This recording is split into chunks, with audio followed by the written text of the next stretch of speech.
1, 2, 3, 4.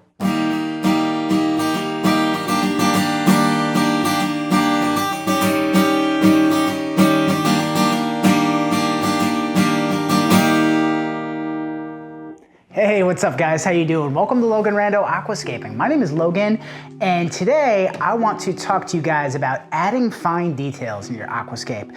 So thanks for listening to that little tune I was playing. I've been working on that for a few weeks. I just started playing guitar in April, and outside of aquascaping, man, it's been such a cool hobby for me. I love learning new stuff, and this has been a challenge. So let me know down below in the comments if you know what tune that was, and also if you're an aquascaper who plays an instrument. I'd love to hear from you.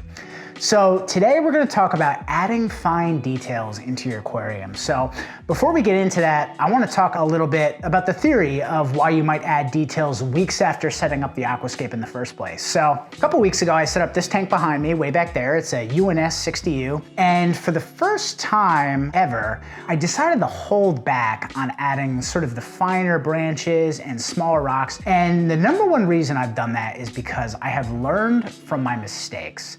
So like so many of you guys, I often set up an aquascape, and then about 10 days to 2 weeks later, I start to get some bad algae, either green algae or a diatom outbreak. And I'm constantly finding myself scrubbing tiny little rocks and tiny little branches, and you risk breaking them. And it's a hard time, you're disturbing the soil, pushing around these little rocks. So as per Josh Sims' recommendation, and if you haven't seen his workshop on the Green Aqua channel, definitely check it out. It's game-changing content. He suggests perhaps holding off for a few weeks and adding the details weeks later. Now, the second reason why I hold off on details is because I'm not that great of a scaper. I consider myself an intermediate scaper. I've been doing this for about 5 or 6 years now, and it's really only just now that I'm starting to feel somewhat confident about my layouts. I'm just, a bit of a perfectionist, and I have a certain standard of what I want to put out. And also, I'm surrounded by incredible aquascapers in my life, so I sort of know what's possible, and it's just now that I'm reaching the point where I feel like I can, somewhat achieve a fraction of what they set up. So the reason I have to add details quite a bit later is because I don't often have the immediate vision that some of these guys and gals who set up aquascapes for, over a decade do. So that's the second reason. It's just not being experienced or skilled enough quite yet to really execute on my vision from the get-go. As aquascapers, we have the freedom to sort of sit back, let things develop a bit, and then add. So I think that's really cool. And we also have the power to take away, which is, equally powerful. And the third reason why I like to add fine details weeks after setting up the tank is simply because I just find it fun. One of the reasons I love aquascaping as a hobby is because it's so interactive. I'm a movie lover, but I've always been more of a gamer because you get to interact with the world. I'm the same way with my other hobbies. Aquascaping is such a cool art form for me because you always have your hands on it. For me, there's something really, really satisfying about making those little 1% changes that improve your art. I guess that's why I love editing so much and editing films. Once you get through that rough cut and the fine cuts, then you're making these little 1% changes, and it just gets a little bit better every day. So that's what I want to do with this 60U, and I've got a load of really cool stuff we can add today. So starting over here, I have some more of the Pacific wood. These are teeny tiny little branches that I have cut off and removed. And I don't have quite as much as I'd like, but I'll take what I can get. So some of them are really fine, so I think we'll be able to add some nice detail there. However, if we push these to the side, I've got this really, really cool bag of some really fine, detailed Seiryu stones. So got this a couple years ago from Buce plant. This is their boutique Seiryu stones. So these are small pieces, really with a lot of character. And I won't be adding all of these today because I have a feeling I'm gonna be getting some diatom soon, even though it's been about 2.5 weeks. What I will do is I'm going to glue some of this bucephalandra that I have left over from the build that I've just been keeping in this little Tupperware, and we're gonna glue it to some rock and then strategically place them in the tank to fill it out a little bit more. So the first thing I wanna do is get these twigs cleaned up because they've been sitting in the water for a few weeks submerging, and they've grown some biofilm on them. So let's go and do that, and when we return, we'll start adding it to the tank. All right, so here we are at the kitchen sink, and it's time to scrub the biofilm off of this wood. So when I moved across the country, I had to let this stuff dry out. So, you know, as soon as you put it in the water with this specific wood, it just floats. So I've let it sort of get submerged in this water over the last few weeks, and it's sort of just naturally grown a little bit of a biofilm on it. You know, nothing to worry about too much, but I always try and be careful introducing new stuff to my tank. So we're gonna scrub it off, get as much off as we can. Little bit of algae left over from the previous layout. Again, nothing to stress about, but you know, we're out here, might as well clean it off. So I have got my electric toothbrush and I've got my wire brush. I think it was George Farmer actually, that was the first one that turned me on to using an electric toothbrush in the tank.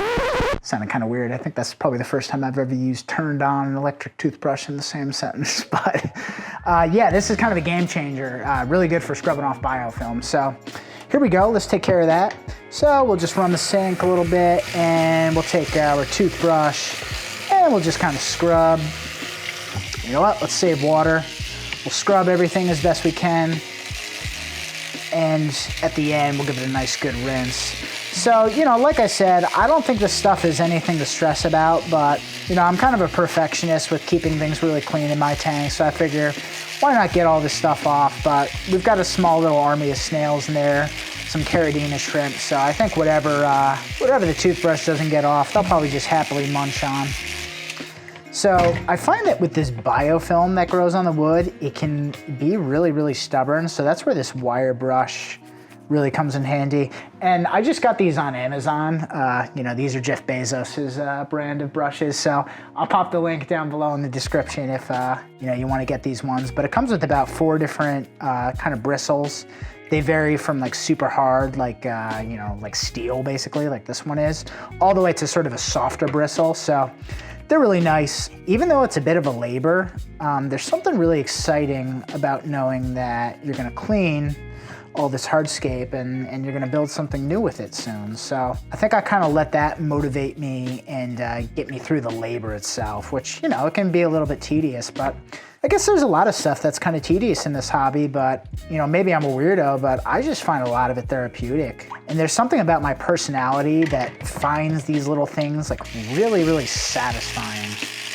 Taking your tank when it's not looking so great and spending a couple hours really, really refining it and getting it cleaned up. I'm just so driven by that end result. And I just love sitting back at the end of the night. Maybe you got the TV on, but you can't take your eyes off the Scape. I know that's how I am, and just looking at the fruits of your labor. I think there's something really cool about that. We gotta learn to love the labor. All right, so I think everything's looking pretty clean, so we're gonna dump that dirty water. A lot of that was just tannins from scrubbing the bark off the wood. And we'll just give everybody a little bit of a rinse over here. Get the remaining debris off.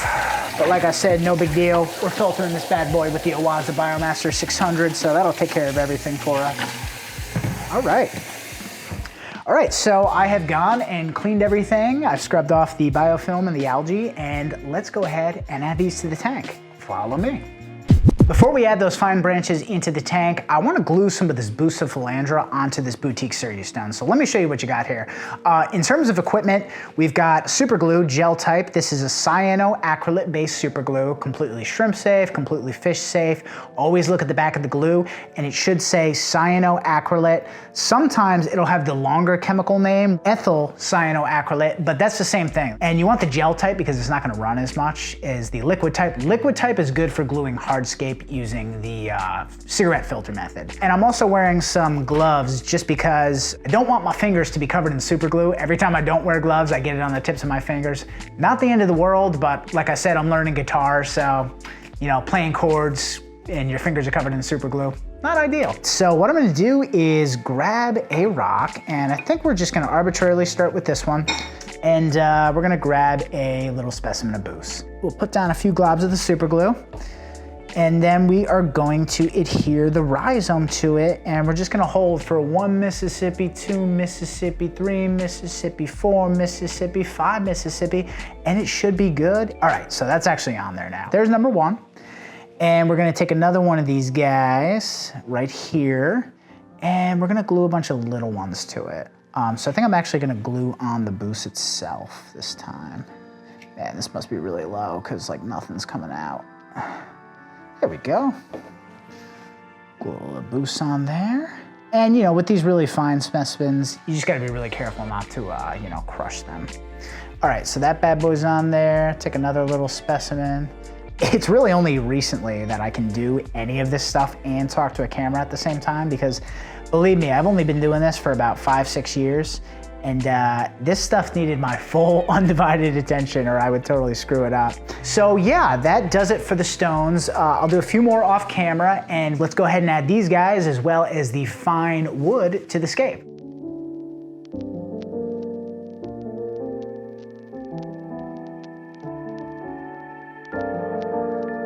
So my sort of approach to adding in the hardscape is not to go overboard. You know, less is more, and you can always add more. In fact, you could always take stuff away if you go a little bit too overboard, but I prefer to be a little bit conservative because I'm very, very worried about things getting covered up by carpeting plants. You know, I've made that mistake a million times in some of my previous scapes. So I'm just adding it in spots where I think the bucephalandra and the twigs are really gonna stand out and add a little bit more scale and detail and intrigue to the layout. So I try and place those fine branches really carefully because with such a small texture, they do so much for the scale and the perspective and the intrigue, but they can very, very easily be covered up by something like the Helanthium tennelum. So I wanna be careful.